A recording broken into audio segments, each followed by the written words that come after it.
তো সুপ্রিয় দর্শক শ্রোতা, আপনারা দেখতেছেন আমি একটা সুন্দর একটা ফুটফুটে চকচকা আয়নার সামনে দাঁড়িয়ে আছি। আমি কেন আয়নার সামনে দাঁড়িয়ে আছি আমি নিজেও জানি না।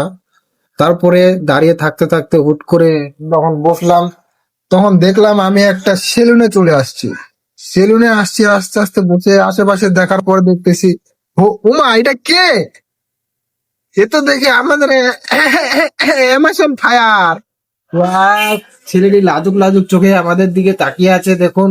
আবার পর্দাটা ঢাকাই দিছে, আবার দেখতেছে, আবার ঢাকাই দিছে, আবার আবার দেখে না, দেখে না, কেন দেখেন, আবার দেখলো। ওয়াও, কি সুন্দর লুকিং! Wow, very fantastic!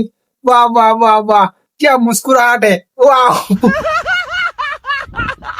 তো ছেলেটা খাতরা খাতরা চুল কাটতেছে। দেখুন চুল কাটাটা কেমন লাগতেছে আপনারা দেখুন। মেশিনটা খালি ঘষে যাচ্ছে, ঘষেই যাচ্ছে, কিন্তু চুল তো আর পড়ে না। বাহ বাহ বাহ বাহ, কি সুন্দর কাটিং চলতেছে! বাহ বাহ বাহ বাহ বাহ বাহ! ছেলেটি বললো আমার দাড়ি নাই, দর্শক আমার দাড়ি গুলা উঠে দিতে বলতেছে ছেলেটি। ছেলেটি সেলুনওয়ালাকে বললো যে ভাই আমার দাড়িগুলা যেন একদম ভক ভক করে দেখা যায়, যেগুলাতে নাই, এই যে কি জানি ক্রিম টিম দিয়ে এগুলাতে যেন লাগাই দেয় আমার দাড়িগুলা। বুঝছেন? বুঝছেন না ভাইরে? যে ক্রিম টিম এই যে এগুলা লাগাই দিতে বললো আর কি। এই যে যে আমি আমি আপনাদেরকে একটু ক্লিয়ারলি দেখাই।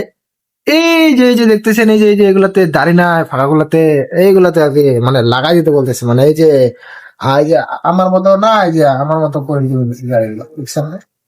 ওর কিন্তু আশেপাশে দাড়ি নাই, একে বাংলা কথায় কি জানি বলে, ও ছাগল দাড়ি। একদম একদম ঠিক কথা বলেছি আমি, একদম ঠিক কথা বলেছি, হ্যাঁ। তো ঠিক আছে ভাই, আমরা চুলগুলা ছাটে বাসায় যাই, তারপরে আপনাদের সাথে কমেন্টের রিপ্লাই দেবো।